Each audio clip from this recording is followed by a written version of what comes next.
What's up, guys? Welcome to my channel. This is Matt with Richardson Performance. This is the RPT podcast, episode 6. Thank you guys for joining in. Today we are going to talk about training your most important muscle, your mind. Now, I started dabbling and really getting into mindfulness and all the different things that go along with that, whether it be visualization, hardcore meditation practices around COVID, because I had more time then. I think that I look at that time, I think there's such a negative connotation with all that, but I know for a lot of people that was a great, it was a time that absolutely switched out a lot of mindset, and allow people to get good habits, to become grounded, and just realize what truly mattered and who truly mattered, right? So, like anything, I think it's important. If you're looking negative, you're absolutely going to find that, and if you're looking at what was positive, you'll find that too. And I think that there was a lot of positive that was found in COVID. We look at it economically and whatnot, but there's more to life than just that. Now, that being said, I have some things that I do routinely, and we're a product of our habits, because I know that having this at its best and having it always grooved and clean, it's kind of like brushing your teeth, but for your mind, right? That we got to do it every day, and that is what cultivates our best self, and everything stems from this down. So I'm going to talk a little bit about what my routine is, and how I like to take time out of my day. Not a lot of time, but why I do what I do for my mental practice and when I do it. And I hope that you guys can take something from this and add it into your own routine, because it has absolutely been a catalyst in me leveling up my life here recently, in the last 5 years, putting that into practice every day. So the first thing that I do, we're going to start with the morning. When I wake up in bed, I do not get out of bed. I do not go take a piss. I definitely do not check my phone. The first thing that I do is I sit up in bed and I take 2 to 5 minutes to box breathe. So box breathing is going to be breathing through your nose only. Do this with me. We have a 4-second inhale, a 4-second hold, a 4-second exhale, and then another 4-second hold. So that makes our box: the inhale, the hold, the exhale, the hold. This is something that clinical practitioners and counseling and psychologists will typically use for somebody to get into a flow state for sports. It's used to treat anxiety, things like that. It just puts you at ease. What it's doing is we're activating what you would call our third eye if we're breathing properly. And we're just kind of getting into a flow state where we're letting life come to us, if that makes sense. We're increasing our vibration, if you will. So what I do as I'm box breathing is I visualize for the next 24 hours, when I step foot out of my bed, exactly what I want my day to look like for Matthew to have a good day. Every little thing. I'm going to step out of bed, and typically what I do, I shadow box for a couple minutes. I hit some squats, hit some push-ups just to get my body loose. Anything to get warm, right? Just to kind of get moving. And then I make my bed, and I go about my day, getting ready, getting my water, whatever I'm going to do, if that makes sense. So I visualize in that 24 hours all those little things. Okay, I'm gonna get up, I'm gonna work out, I'm gonna make my bed, I'm gonna jump in the shower, grab my water. These are the tools I need. I need these 2 backpacks out of my room for my clients this morning. I'm gonna train these people. I got to get these errands done. I got to shoot this content. I'm gonna have lunch. Okay, this is who I got to schedule for the evening. These are the phone calls I got to make. I'm gonna work out at this time. This is what I'm gonna train. When I get off, dinner. I'm going to take some time for this, read this, get my scheduling done for the morning. Okay, that's what I got to do to have a good day in 24 hours. That's what I'm visualizing, right? I'm thinking it and I'm seeing it. So the movie that I want to have in the next 24 hours, I play it in my mind before it happens. So when you take that sort of aim, a very specific aim, right? Aim small, miss small. That's what happens when we do that, and we win every 24 hours. We win one task at a time by thinking about it before we do it, seeing it before we do it. And when we play that movie ahead of time, it's a lot easier to go ahead and act it out just like that. And then we can do that every day, day in, day out.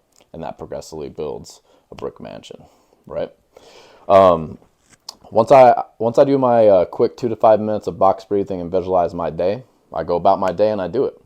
Now, something as far as your day goes and the middle ground of all of this, right? So we kind of have our introduction.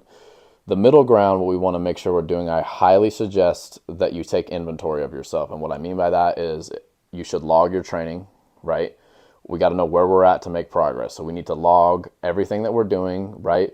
It's important to log a to-do list, and then I like a time master to schedule your day out. So I like to put things on paper. I know a lot of people are like, oh yeah, in my phone.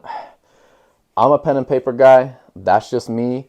I think there's something to that, but I highly suggest that you log out your training, you log out your goals for the day, the top things, like what are our priorities, right? What are we doing to train, and how's our day scheduled out in those 24 hours, writing it out. In the evening, I like to take time whenever I take a shower. That's where I'm doing two things now. I'm reflecting on my day. So what did I like about the day? What did I not like about the day? And that's particularly like who I was, right? Where did I fall from grace? What did I do, right? What habit might I've got into that I didn't like? Where did I mess up? Okay, what do I want to take with me from this 24 hours and take with me to the next 24? And what do I want to leave with me and then leave that in the past and be better the next day, right? So that's what reflection should be. What's good? What's bad? Take the good, ditch the bad, put into the next 24. We have a better you, right? And we have to put that in up here. We have to think about it. We have to reflect. We have to be introspective. Now, I typically visualize then my next day after I reflect, take that 24 hours.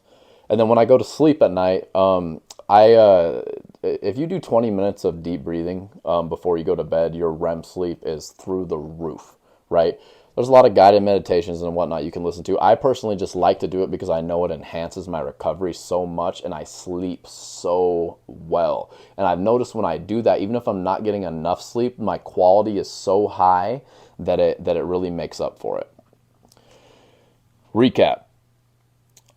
I start my day by visualizing the next 24 hours that I want to have, the things I want to do, who I want to be, who I don't want to be.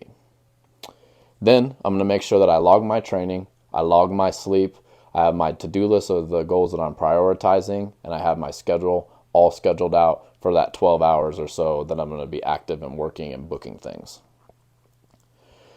In the PM, so in the evening, when I'm in the shower, I like to reflect on the day, take what's good, reflect on what's bad, ditch the bad, take the good into my next 24. Before bed, I like to take a little bit longer time to deep breathe because it enhances my REM sleep. I work more on visualization for any goals I have. It could be something physical. I could be visualizing golfing, right? Before it was skills I wanted to enhance, boxing, anything like that. It could be you with that card that you want, whatever it is. I want you to make sure that you got to be able to see that in your mind clearly and at ease before you're ever going to have it or be able to do it. I very much had that experience before I'd ever been able to dunk a basketball. I'm not a tall guy. I got small hands, and my arms are not particularly long. So my standing reach is 7'5". So for me to even be able to touch the rim, to touch the bottom of the rim, I got to jump about 32 inches. So it's a tall task. For me to be able to dunk a basketball, I got to be jumping over 40 inches with the ball in my hand, so I get no arm swing. So it's a lot. That being said, I remember when I would close my eyes and I would think about seeing myself doing that, the ball would never go down. It would just always somehow spit out, right? It was like I was denying myself, or life was denying me in some way. And that's when I was getting into visualization and just kind of understanding, taking 5 minutes of that. We can get into some more depth with that. There's some crazy stats like people doing some training and showing that just did visualization, a 23% increase in their finger strength, just by visualizing doing the training, not actually doing it. So if you can't get out there, close your eyes and think about it. It does help. Not as good as actually doing the physical task itself, but there is value in it, of course. So that being said, I kept doing that until all of a sudden I could see it go through. And I could see it go through 3, 5 times. And then it was going through every time. And I kid you not, the very first evening that I was able to see that ball going through the rim is the first time I ever dunked a basketball. With consistency. When I do my longer meditation, I think it's important to focus on a vision in the evening, right? What's that empire you want for yourself? How do you want your body to look, right? How do you want to walk? How do you want to talk? What's your posture? What are you going to wear, right? What cars are you driving? What's your family like? All these things that you want, right? Can you see the number that you want in your bank account? I think it's very important to be very specific at something that's a little farther in the future. Early in the day, we're visualizing that 24. Let's go a little bit farther in the evening. That's what I typically do. And as far as reflection goes, I like to try to tame my mind. And this is where real mental training comes in my opinion. You're going to see that we can't control our thoughts. There's thoughts popping in all day, every day. I think there's in the neighborhood of 70,000 plus thoughts that we have per day. And so I like to try to become thoughtless. I like to feel like I am no one in no place with no time. I get a lot of freedom in feeling that. My mind goes to a good place. I get into a flow state. And I find that enhances my day the next day in many ways. And of course, my sleep that night. But it helps me to play sports better. It helps me to train better. It helps me to speak better. It helps me to do everything that I do in my day-to-day stuff with greater efficiency. I feel like the whole day, what we have to do to build ourselves, we're like here with this inflated ego, right? Which ego is a very important thing in your success. But I like to be able to just let that go, to drop it all. No one, no place, no identity. And I find a lot of freedom in that. So I hope that helps you guys. That is how I go about implementing training my mind every day, what I do and when I do it. Thank you guys for tuning in. This is the Richardson Performance Podcast. Matt with RPT, out.